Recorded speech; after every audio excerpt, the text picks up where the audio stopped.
สงค่ามาสงกูก็กูก้นกันเนาะเมื่อในมาถึงตอน13นะครับใน13ก็ซุนจือ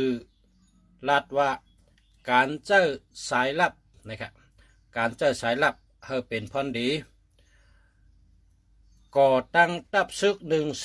100,000ออกตึกเหงรักมีคนซึก100,000ออกตึกเหงรักก้นเมืองได้ใส่ปันเขานำเงินตอง1 วันตานคำเหงจังนะตานคำเหงจังบ่มีก้นเมืองได้กำแถมตับซึกมีซึก100,000ก็ก้นเมืองก็ได้กำแถมเขานำเงินตองเป็นตั้งก้นเมืองเจ็บนอกเมืองนาเมืองไล่กำแถมจอยแถมตับซึกก้นเมืองได้ค้านเอาลูกลางมาเฮ็ดซึกมาเป็นก้นซึกก็เพราะฉะนั้นเพราะว่าผู้อ่อนโหซึกหู้ล็อกลายเจอความสอน13ข้อปะไหนก้นซึกก็เตะเฮ่อหลายๆก้นเมืองก็เตะเฮ่อหลายๆซึ่งเงินหลายๆเฮ่อหลายๆหยาบหลายๆเป็นรองตั้งเฮ่อทั้งสองฝ่ายซุ่มขิงข้าวยามซุ่มสักหลายๆซุ่มเงินซุ่มคำหลายๆการงานก็มันหมองก็เพราะฉะนั้นโลเลยมีก้นหู้ความสอน13ข้อในเฮ็ดสังกอแต่ไรอ่องกูเมียวถึงยอดฮอดไปก็เพราะฉะนั้นพอมีพี่น้องผู้ทำยันเขาเอากระเจ้าตื้อขละความ13ข้อในจากเอาอ่านเอาหังตองไว้หังผ่าหังมันกะมันเฮ็ดเธอหน้าการเฮาคาอ่านเฮาคาเฮ็ดสังนั้นอ่านเฮาคาเฮ็ดสังนั้นถึงตียอดฮอดที่ปลายเขานะหนังหือมันเต็มซุ่มใดขิงข้าวยามซุ่มใดอาสาเขานั่นเฮาหลุดเลยเอาแกม13ข้อในก็เจ้าตื้อค่ะพ่อแม่พี่น้องเฮาพอเฮาฮู้ความสอน13ข้อในเตเฮอโอนจอมตั้งหลายๆก้อยการให้การหน้าก็เฮ็ดเฉียวก็เล่งก้นซึกหลายๆก้อยการให้การหน้าในเมืองเขกุปอเมลค่ะ9 เมลในตัด700,000นาเฮินการพองงำในเมืองเขเมื่อก่อนเจียไว้เป็น9 ตอนที่1ตอนตาการขุนเมืองตอน8 ตอนนั่นตอนตากนเฮินกนเยแต่ได้เฮ็ดปันเนอ8 ตอน1เนี่ยเป็นขุนอคำ2เนตอนที่1เนี่ยเป็นขุนอคำ8 ตอนนั่นเป็นตอนตากนเมืองเฮ็ดสร้างไรหับปุนพร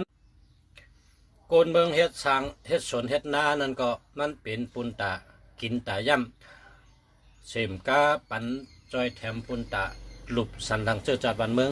เฮ็ดปุนตาเจ้าจัดวันเมืองก้อยตับซึก2 ภายเตเข่งตะตึกกันหลายปีเตเอาเป้กันในวันเดียว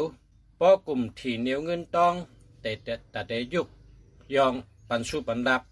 คนกัดแขนนั้นก็ปันผู้กัดแขนในตับเจ้าในก็จังว่าถูกลีตาเตเอาเป้ในวันเดียวกลุ่มที่เหนียวเงินคำตอนตายุกยองปันสู้ปันดับเสย่อมหับย่อมหูเงาลายผู้เขียนจึงจางถูกเนวะจึงเป้ขาดห้ามใจก้นเนี่ยวะจึงเป้ขาดห้ามใจก้นกำก้นกุปกะขาดห้ามใจก้นเนี่ยก็เป็นว่ามันมีใจก้นนั่นกะขาดใจก้นขาดห้ามใจก้นเนี่ยเป็นกำกุปกกันนะเพราะเขาหูกำ13คอยกับเฮ็ดพรโหเนี่ยเป็นก้นขาดห้ามใจก้นนะครับมีใจก้นนั่นกะก้นจังหนังนั้น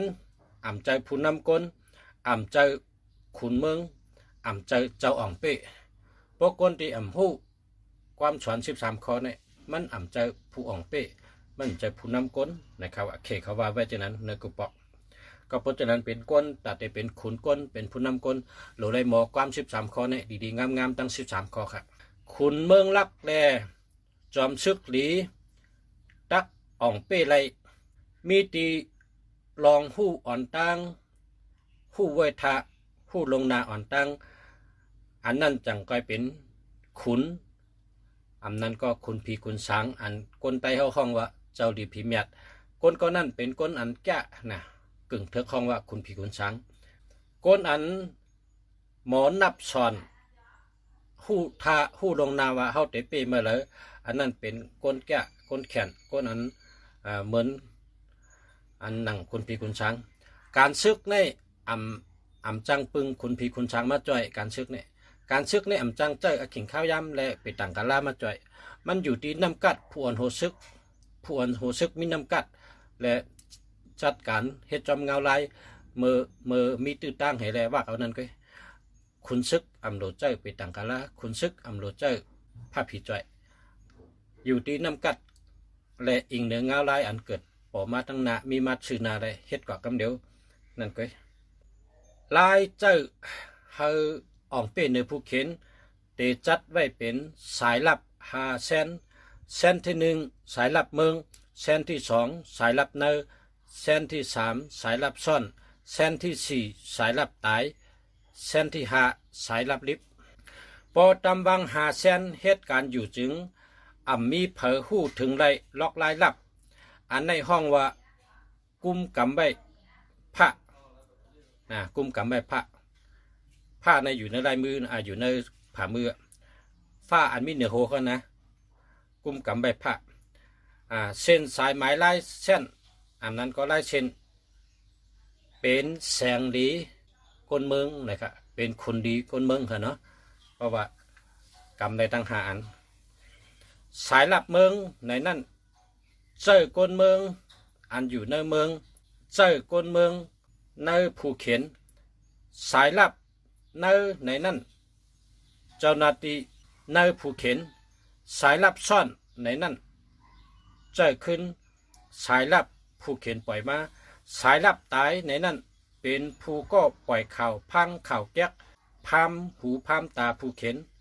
พอผู้เขียนหูลองมันเย้าก็ถูกฆ่าแหมตายสายลับลิบในนั้นเป็นผู้อันปอกมารายงานข่าวในกันเนาะสายลับ5 เมล1สายลับเมืองในนั้นใจก้นเนปื้นตีในผู้เขียน2สายลับในนั้นเจ้าหน้าที่ในผู้เขียนเฮ็ดสายลับซ่อนในนั้นขึ้นสายลับอันผู้เขียนปล่อยมาสายลับตายในนั้นเป็นก็อันปล่อยข่าวพังข่าวแก๊กข่าวแหลนพอหู้เย้าก็ฆ่าแหมตายสายลับลิบในนั้นเป็นผู้อันปอกมารายงานข่าวเงานะครับอ่านทางกรรมกันเนาะสายลับเมืองในนั้นใจก้นเนปืนตีในผู้เขียนในที่1สายลับในนั้นใจก้นเนผู้เขียนขึ้นที่สายลับอัน3สายลับซ่อนในนั้น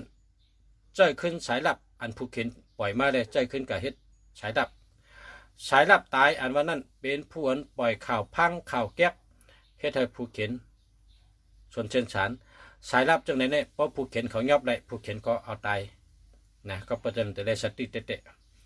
สายลับลิบในนั้นเป็นผู้อันกว่าเอาข่าวไล่ข่าวย่อก็มาป่องข่าวรายงานปันในเป็นสายลับลิบจังหวะเนื้อตับซึกมีเผอถูกไล่จำเจอมีเผอจำเจอไล่เป็นสายลับเนื้อตับซึกเนี่ยมีสายลับแกจำเจอไล่เดือเป็นมีเผอถูกไล่สู้ไล่ลับเป็นเขา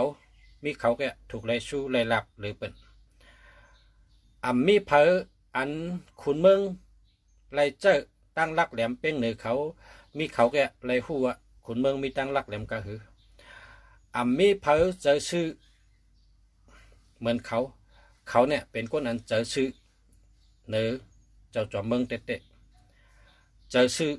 เป็นคนชื่อเจอชื่อต่อเจ้าจอมเมืองเตะมีเผอมีเมตตามีใจเมตตาป้อมมีใจเมตตาก็เฮ็ดได้มีใจเมตตาเป็นก่อนเลยเฮ็ดสายลับก็เป็นคนมีใจเมตตาขุนเมืองก็มีใจเมตตาจังไปเฮ็ดก็กันได้แรดผายลักแหลมก็จังเอากงเงาออกเลยแรดผายลักแหลมก็หูกงเงาเลยกงเงาว่าก้นแรดผายหันกงเงาขึ้นน่ะกงเงาตัวเก่าเขาตรงจังก็ตรงจังนั้นนะจังถอดง่างปืดปากไล่ลองเตะมันเขาไขหูข่าวหังก็เขาแต่ได้จกข่าวหังหูจอบข่าวหังหันลองเตะเขาตักไล่แรดผายตอนตาใจตื้อในการกูเปิงกูติพางหางแรดเจอไว้พิบแรดกูเปิงกูติไปถึงข้าวยามเฉเอาข่าวลับโหไหลออกจึงสายลับก็ตายก้นหมหูก็ตายเหมือนกันเตตึกตับ เตะเข้าเวียงเตะได้ง่อยแหมก้นเตะได้พูดถึงจื้อขุนตับก็จำเจอไผ่ใช่ไผ่ขวาก็เฮ็ดเด้งเขาพักแลกวนเปิดยามกวนเปิดพักดูเขาแต่ได้หู้จังแรงฮับแต่ได้หู้ถึงกวนฮับใจฮับฉอยนาการมันเจอนั่นก่อนจังก้อยเป็นนาการสายลับคนตาหู้ดีๆตักเลยจอบหาสายลับอันผู้เขียนปล่อยมาห้อยจันจกเข่าเนื้อครึ่งของอันถูกเจอมอบหมายปันการเย้าปล่อยขึ้นมืออิงข่าวที่สายลับช่อนได้หาสายลับเมืองสายลับเนื้ออิงข่าวที่สายลับช่อนเย้าจังปล่อยสายลับตายต้องเอาข่าวแก๊กข่าวพังข่าวปลอมล็อกลิงพังก็จูผู้เขียนอิงเอาข่าวสายลับช่อนหนังในเสจังว่าเจ้าสายลับลิบการหนังสั่งถกเอ็นอันสายลับมีหาแซนในตาหู้รองผู้เขียนนั่นมีตีสายลับช่อนจังว่าลีถูกยุกยองปันสายลับช่อนหาถึงตีเมื่อก่อนมีขนอคำสร้อยผ้าเย็นเฮิงมาย้อนมีอีโก้ในเมืองเสขุนเมืองสร้อยผ้าจูไรก็เฮิงมาย้อนลุยหยาในเมืองเย็นจังว่าขุนเมืองผู้ลักแหลมจอมซึกผู้ลักแหลมแชมกะแต่ได้หมอเจ้าสายลับเหตุการณ์เฮาถึงที่ยอดฮอดที่ไปในการซึกในสายลับเป็นตอนลำลองสูงสุดมีเขาแลจังก้อยมีตับซึกตรงหนึ่งเลยนะครับตอน13สุดที่นี่ครับมาสูงค่ะ